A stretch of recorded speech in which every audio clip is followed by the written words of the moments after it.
அஸ்ஸலாமு அலைக்கும் வரஹ்மத்துல்லாஹி வபரகாத்துஹு. கொஞ்சம் முன்னாடி இளைஞர்கள் தான் நீங்க இளைஞர்கள் முக்கியமான விஷயம். இளைஞர்கள் முன்னாடி இருக்கு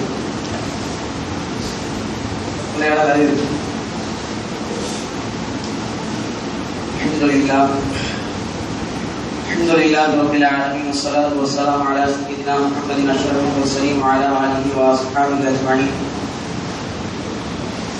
أما بعد فقد قال الله تعالى في القرآن العظيم والفرقان المجيد: أعوذ بالله من الشيطان الرجيم. بسم الله الرحمن الرحيم.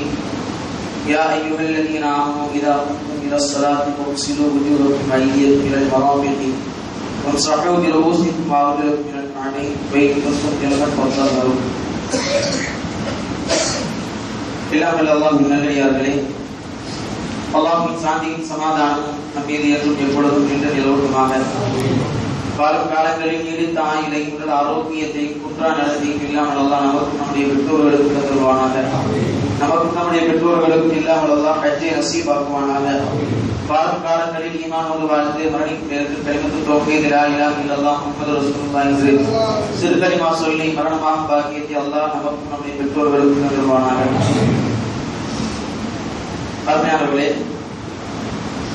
இன்றைய வாரத்தினுடைய மசாலா சட்டம் குடிப்பு சம்பந்தமாக. இன்றைக்கு நம்முடைய இளைஞர்கள் பல பேர்கள் குடிப்பு கடமையினுடைய சட்டம் தெரியாமல் அல்ல, தெரிந்திருந்தும் கூட அதில் அவர்கள் கவனக்குறைவாக இருக்கிறார்கள் என்பதுதான் நிதர்சனமான உண்மை. என்ன கவனக்குறைவு? ஒருவருக்கு குடிப்பு கடமை ஏற்பட்டதற்கு பிறகும் அவர் வெளியே சென்று ஒரு நாள் குடிக்காம, 2 நாள் குடிக்காம, எப்போ தேவைப்படுதோ அதற்கு பிறகு குடிக்கிறது. அதிலும் குறிப்பாக தன்னுடைய மனைவியோடு வாழ்க்கையை சேர்ந்ததற்கு பிறகு அவர்கள் குடிக்காத நிலையில் வெளியே செல்வது, மஸ்ஜிதுகளுக்கு வருவது, பொது வாழ்க்கையில் ஈடுபடுவது, இதை போன்ற ஒரு காரியங்களை இன்னைக்கு சர்வசாதாரணமா பார்க்க முடியுது. ஆனா அவர்களுக்கு குடிப்பு கடமையினுடைய சட்டம் தெரியாமல் அல்ல, அதனுடைய சட்டம் தெரிகின்றது. இருந்தாலும் அவர்கள் அதில் கவனக்குறைவாக இருக்கிறார்கள் என்பதுதான் நிதர்சனம். ஆனால் மார்க்கம் குடிப்பு கடமையின் ஒரு விஷயத்தில் மிகவும் கட்டாயமாக பல விஷயங்களை சொல்லி தருகின்றது. யூதர்கள் கேட்டாங்க, இப்ப நபி உங்களுக்கு சிறுநீர் கழிக்கிறதையுமா சொல்லி தந்தாங்க. ஆனா நிறைய பேர் பள்ளியில உட்கார்ந்து குளிப்பு கடமைன்னா இமாம் பேசுறாரு அப்படின்னு நினைச்சிடக்கூடாது. ஆனா யூதர்கள் கேட்டாங்க, நபி என்ன சிறுநீர் கழிக்கிறதாம சொல்லி தந்தாரு? ஹத்தல் பவுல், ஆமா, எங்கள் நாயகம் ரசூலுல்லாஹி ஸல்லல்லாஹு அலைஹி வஸல்லம் அவர்கள் சிறுநீர் எப்படி இருந்து கழிக்கணும், எப்படி அதை சுத்தம் செய்ய வேண்டும் என்பதை கூட எங்களுக்கு ரசூலுல்லாஹ் சொல்லி தந்தாங்க சொல்லி யூதர்களிடம் சஹாபாக்கள் சொன்ன செய்தியை ஹதீஸ்ல பார்க்கலாம். அந்த அடிப்படையில் காலத்துல தேவையான விஷயத்தை நாம் பரிமாறி கொள்ள வேண்டும் என்பது அவசியம் இல்லை. மதீனா என்ன, மதீனா என்ன? ரசூலுல்லாஹி ஸல்லல்லாஹு அலைஹி வஸல்லம் சொல்வார்கள், மதி வந்தால் நீங்கள் wudu செய்து சுத்தம் செய்து கொள்ளுங்கள், மதி வந்தால் நீங்கள் உங்களுடைய கடமையான குளிப்பை நீங்கள் நிறைவேற்றிக் கொள்ளுங்கள். மதி என்பது ஆசையின் மூலமாக ஒரு விதமான தண்ணீர் மர்ம உறுப்பில் ஏற்படக்கூடியதுதான் அது மதி. மதி என்று சொன்னால் தூக்கத்திலோ அல்லது கனவிலோ மனைவியோடு வாழ்க்கை சேரக்கூடிய நேரத்திலோ துள்ளி எழுந்து வரக்கூடியதுதான் மணி. மணிக்கு ரசூலுல்லாஹி ஸல்லல்லாஹு அலைஹி வஸல்லம் நீங்கள் wuduவை நீங்கள் மர்மஸ்தானத்தை நீங்கள் சுத்தம் செய்துவிட்டு நீங்கள் ஃபர்தான தொழுகைக்கு நீங்கள் wudu செய்வதை போன்று நீங்கள் wudu செய்து கொள்ளுங்கள். மணி என்று சொன்னால் ரசூலுல்லாஹி ஸல்லல்லாஹு அலைஹி வஸல்லம் அவர்கள் சில சட்டங்களை சொல்லி தருவார்கள். மணி வந்த நேரத்தில் ரசூலுல்லாஹி ஸல்லல்லாஹு அலைஹி வஸல்லம் அவர்கள் தங்களுடைய குளிப்பை எப்படி நிறைவேற்றினார்கள் என்பதை நாம் ஹதீஸிலே நாம் பார்க்க முடியும். முதலாவதாக நாம் நம்முடைய உடம்பிலிருந்து மர்ம உறுப்பிலிருந்து விந்து வெளிவந்துட்டுனா செய்யக்கூடாத காரியங்கள். முதலாவது பள்ளிக்கு பக்கத்துல நெருங்கக்கூடாது. சரிங்களா? பள்ளிக்குள்ள வரக்கூடாது. பள்ளிக்குள்ள வரக்கூடாது அப்படின்னு சொன்னாலே தொழுகக்கூடாது, குர்ஆன் ஓதக்கூடாது, குர்ஆன் எழுதப்பட்ட வசனங்களை தொழக்கூடாது, தவாஃப் செய்யக்கூடாது, மக்காவுக்கு காபாவுக்குள்ள போகக்கூடாது. இதெல்லாம் குளிப்பு கடமையானவர்கள் செய்யக்கூடாத முற்றிலும் தவிர்க்க சரிங்களா? ரசூலுல்லாஹி ஸல்லல்லாஹு அலைஹி வஸல்லம் அவர்கள் தனக்கு குளிப்பு கடமை ஆகிவிட்டால் ரசூலுல்லாஹி ஸல்லல்லாஹு அலைஹி வஸல்லம் இரவு நேரத்தில் ஆயிஷாவை பதிவு செய்றாங்க. இரவு நேரத்தில் ரசூலுல்லாஹி ஸல்லல்லாஹு அலைஹி வஸல்லம் அவர்கள் மனைவிமார்களோடு வாழ்க்கை செய்வார்கள். அப்படி வாழ்க்கையை சேர்த்து இரவு நேரத்தில் ரசூலுல்லாஹ்வுக்கு குளிப்பு கடமையாயிட்டு சொல்லிட்டா ரசூலுல்லாஹி ஸல்லல்லாஹு அலைஹி வஸல்லம் அவர்கள் செய்யக்கூடிய காரியங்கள் முக்கியமான காரியம் என்னன்னு சொன்னா அவர்கள் ஃபர்ஸ்ட் போய் சிறுநீர் கழிப்பாங்க.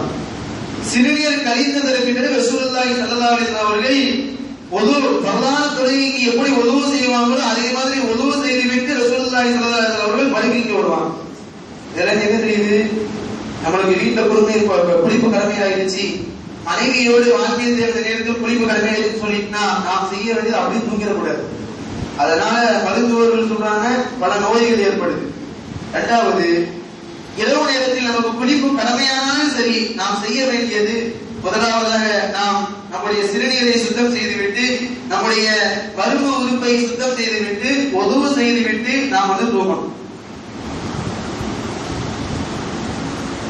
குளிப்பு கடமையானதற்கு பிறகு ரசூலுல்லாஹி ஸல்லல்லாஹு அலைஹி வஸல்லம் அவர்கள் சாப்பிடும் போது அவர்கள் உதவு செய்துவிட்டு தான் சாப்பிடுவார்கள். ஆயிஷா சொல்றாங்க அவர்கள் சாப்பிடாதான் கூட அவங்க உதவு செய்துவிட்டு தான் அவர்கள் சாப்பிடுவார்கள் என்பதை நாம் பார்க்கலாம். சரி, ரசூலுல்லாஹி ஸல்லல்லாஹு அலைஹி வஸல்லம் அவர்கள் எப்படி குளிப்பார்கள்? ஃபர்ஸ்ட் நியத் ரொம்ப முக்கியம். ஷாஃபி ரஹ்மத்துல்லாஹி அலைஹி அவருடைய மதுஹபின் அடிப்படையில் நியத் ரொம்ப முக்கியம். அதனால நியத் என்னுடைய குளிப்பு கடமையை பரவான கடமையை நான் நீக்குகின்றேன், இது ஒரு நியத். அல்லது என்னுடைய பெருந்தொடக்கை நான் நீக்குகின்றேன், நான் சுத்தமாகின்றேன், பெருந்தொடக்கிலிருந்து நான் சுத்தமாகின்றேன் என்று நாம் நியத் வைக்கணும். அதே மாதிரி ரசூலுல்லாஹி ஸல்லல்லாஹு அலைஹி வஸல்லம் என்ன செய்வாங்க சொல்லிட்டா ஃபர்ஸ்ட் கையை நல்லா கழுகுவாங்க. நல்ல கழுகிட்டு ரசூலுல்லாஹி ஸல்லல்லாஹு அலைஹி வஸல்லம் அவர்கள் தன்னுடைய மர்ம உறுப்புல ரசூலுல்லாஹி ஸல்லல்லாஹு அலைஹி வஸல்லம் தண்ணியை தூக்கி ஊத்திட்டு இடது கையை கொண்டு ரசூலுல்லாஹி ஸல்லல்லாஹு அலைஹி வஸல்லம் அவர்கள் உடையினுடைய மேல் பகுதியை கொண்டு நல்ல சுத்தம் செய்வாங்க. அதற்கு பிறகு ரசூலுல்லாஹி ஸல்லல்லாஹு அலைஹி வஸல்லம் அவர்கள் சுவற்றை போன்ற பகுதியிலே கீழே தலையிலே கையை வைத்து நல்ல தேய்ச்சிட்டு ரசூலுல்லாஹி ஸல்லல்லாஹு அலைஹி வஸல்லம் திருப்பி என்ன செய்வாங்க? கையை நல்லா சுத்தம் செய்வாங்க. அதற்கு பிறகு ரசூலுல்லாஹி ஸல்லல்லாஹு அலைஹி வஸல்லம் அவர்கள் தலையிலே 3 தடவை தண்ணி ஊத்துவாங்க. தலையில 3 தடவை தண்ணி ஊத்தி தலையை ஃபுல்லா நல்ல கோதி ரசூலுல்லாஹி ஸல்லல்லாஹு அலைஹி வஸல்லம் தேய்ச்சி கழுவுவாங்க. அதற்கு பிறகு ரசூலுல்லாஹி ஸல்லல்லாஹு அலைஹி வஸல்லம் அவர்கள் தங்களுடைய உடலின் மீது தண்ணியை ஓட விடுவார்கள். ஊற்றுறது கிடையாது, தண்ணியை மேல இருந்து அப்படி எல்லா பகுதியிலையும் ஓட விடுவாங்க. குறிப்பா கவனிக்கணும், நகத்தினுடைய அளவு கூட நம்முடைய உடம்புல தண்ணீர் படலன்னு சொல்லிட்டா நம்முடைய கடமையான குளிப்பு ஏற்றுக்கொள்ளப்படாது. அதனால ரொம்ப கவனிக்க வேண்டியது நம்முடைய உடலில் உள்ள முக்கியமான அங்கங்களை நாம் தேய்த்துக்கணும். இந்த இடத்தை நம்முடைய மர்ம உறுப்பினுடைய முக்கியமான பகுதிகளை, பிந்துவாரத்தை, இதே போன்ற காலினுடைய விரலினுடைய பகுதிகளை, ஒவ்வொரு விரலினுடைய பகுதிகளை இதெல்லாம் நம்ம நல்லா தேய்ச்சி நல்லா கழுக வேண்டும். அதே மாதிரி ரசூலுல்லாஹி ஸல்லல்லாஹு அலைஹி வஸல்லம் அவர்கள் தன்னுடைய குளிப்பை 3 தடவை தண்ணியை நல்லா ஊத்திட்டு எல்லா பகுதியும் ரசூலுல்லாஹி ஸல்லல்லாஹு அலைஹி வஸல்லம் தேய்த்து விட்டு இறுதியாக அவர்கள் காலை கழுவுவார்கள். ரசூலுல்லாஹி ஸல்லல்லாஹு அலைஹி வஸல்லம் அவர்கள் குளிப்பு கடமையான குளிப்பை குளித்ததற்கு பிறகு அவர்கள் உதவு செய்ய மாட்டார்கள். அந்த உதவுடைய ரசூலுல்லாஹி ஸல்லல்லாஹு அலைஹி வஸல்லம் தொழுதுவாங்க. சரிங்களா? ஆனா துமானியத்துன்னு சொல்லுவாங்க அரபியில.